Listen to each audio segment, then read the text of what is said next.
to not get complacent, because if you get complacent, bad things could possibly happen.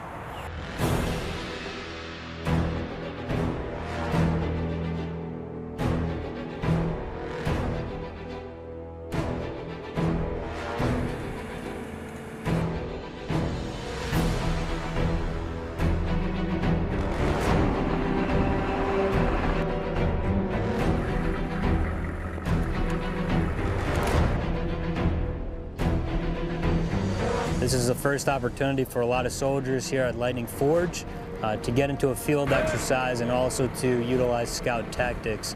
And I'm thinking all the way down to the lowest private.